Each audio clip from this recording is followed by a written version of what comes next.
the ideas and experience and wisdom that's represented on this stage. The second is to really connect ideas, to connect people, connect theory and reality, connect micro and macro, and again, you're seeing this weaving already of ideas and concepts and endeavors throughout the conversations.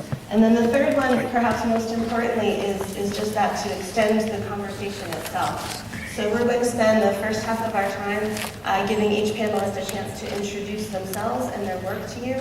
And then the second half is really going to be a conversation amongst all of us discussing some of the key questions that have come up even at this early stage in our endeavor. I will note that the bar has been set very high because the questions that were put to us were, what is the most important system level problem and what is the most appropriate response? 1 hour. So, no problem. I'm sure we can do it. So the bar is very high. And again, the format will be each panelist will talk for about 7 minutes about their own work, just to give you the briefest of introductions. And then the second half of our time will be spent in conversation. As for myself, I'm Catherine Collins from M2U Capital. I spent about 20 years in more traditional investment disciplines at Fidelity Investments as a fund manager and as the head of research. And increasingly was working on issues of sustainability and resilience and even regenerative investing.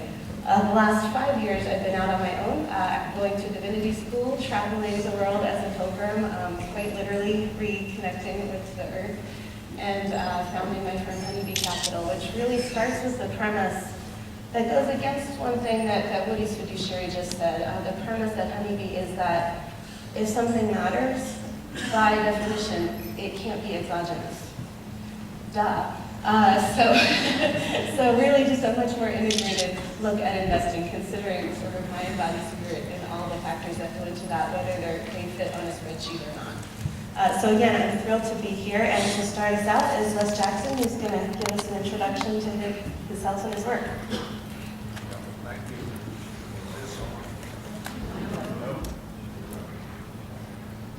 How about that? Yeah. Do it? Yeah. Good. It's good to be here. It's always good to go to church, where we have some inspiring messages that I'm going to kind of speak to some of Woody's comments just a moment ago.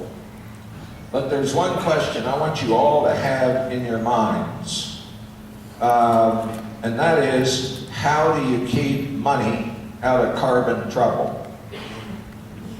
We're always talking about such things as taxing carbon and so on.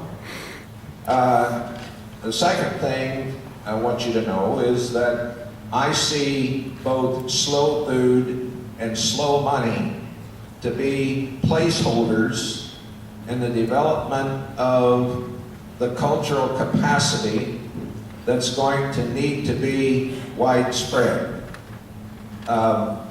It needs it now, but it has serious limitations on it for the moment. So I'm going to give the analogy of the Civil War. The Civil War was fought, as we know, 77 years after the Declaration of Independence. And what was on the line there was that the Declaration of Independence said that we're all created equal. The Constitution, on the other hand, validated chattel slavery. So here was a great problem.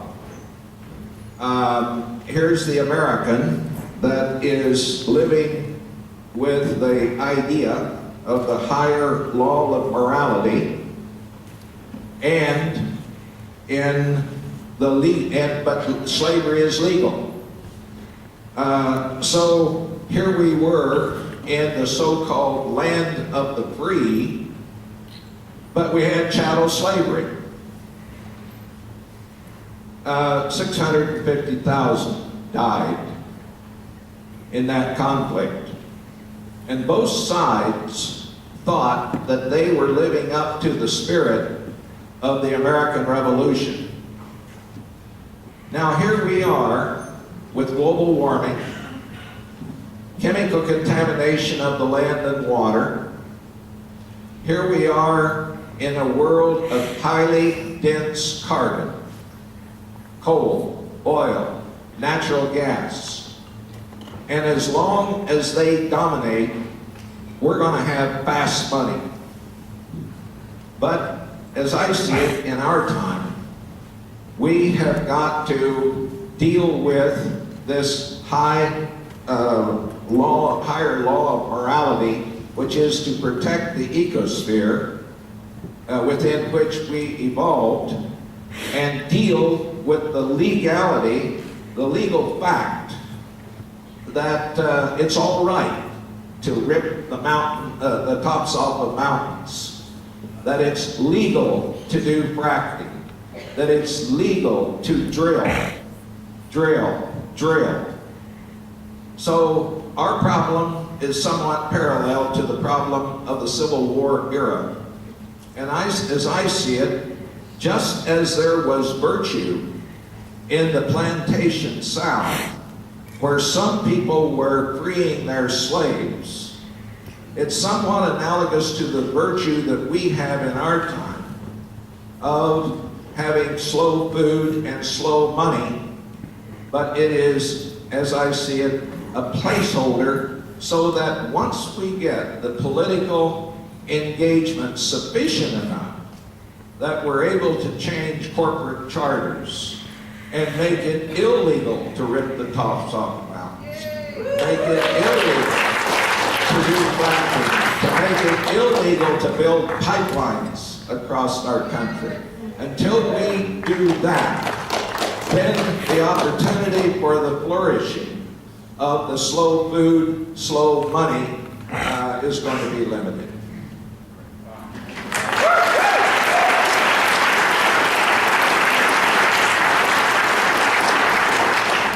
I'm going to tell you a little bit about the Land Institute.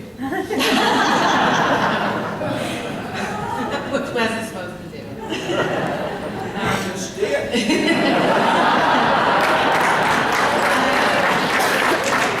My name is Mary Berry. I'm from Henry County, Kentucky, and I'm awfully glad to be here today.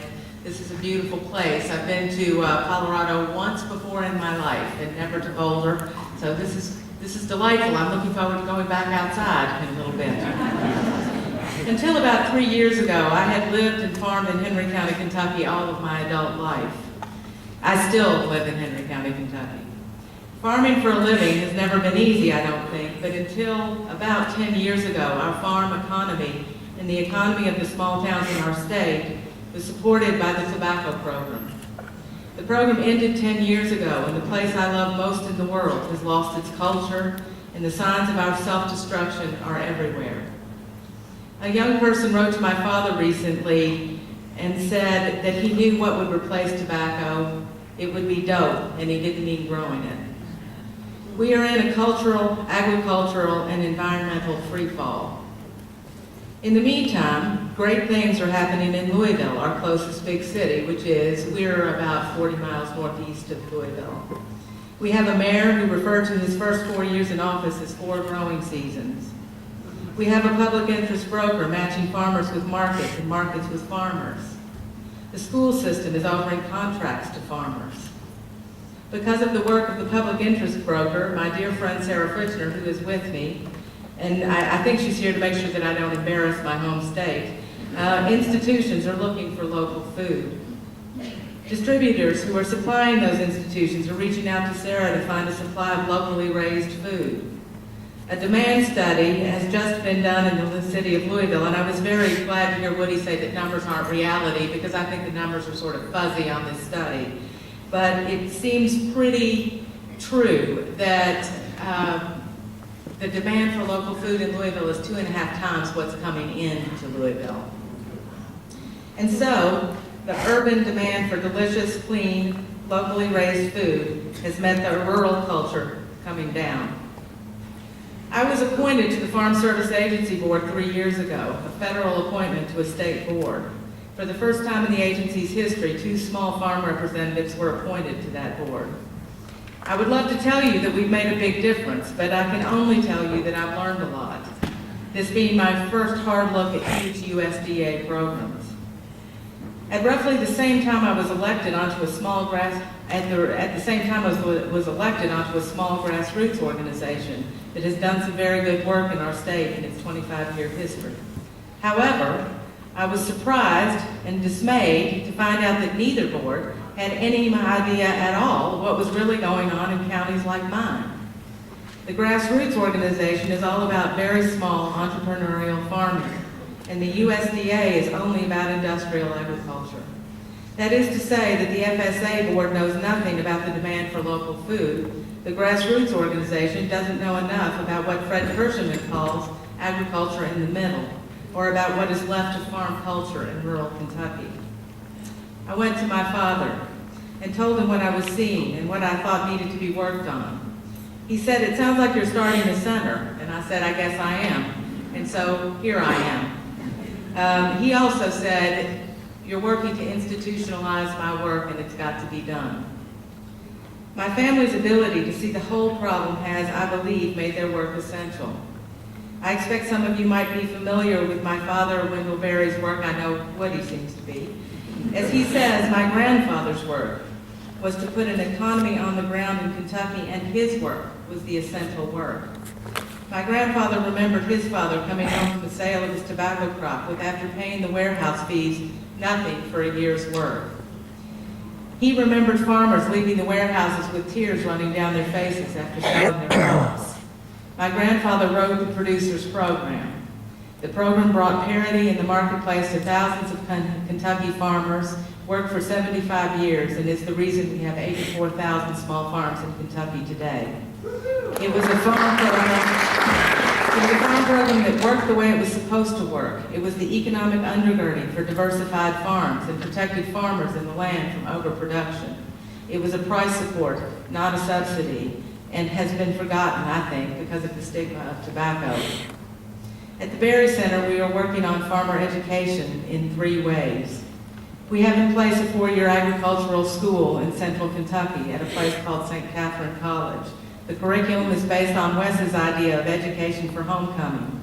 We hope to get what is left of generational farm kids who are interested in farming before the University of Kentucky can get them. We are starting a farm school in Henry County for existing farmers to learn something about new opportunities in our area as they come along. We have the very beginning of partnerships with 2 universities that are interested in weaving agrarian thought through their curriculum. I hope that what we do will serve as models for other places in our country. If we are encouraging young people to farm, we must work on decent farm policy. In our state, we are looking at ways the tobacco program might fit other farm products.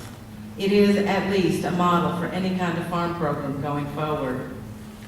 We have tried the experiment of building urban prosperity by the impoverishment of the countryside and its people, and inevitably we have failed. The result has been impoverishment that is both rural and urban. It seems to me that a lot of very good people want to solve the predicament we are in now from an urban point of view, which allows for a good deal of fantasy about what is going on in the countryside. This won't do. I have found it necessary to say this over and over again. The work of the Berry Center is to take the strength of a local food movement and make it cultural change. I believe that is the essential work of our time.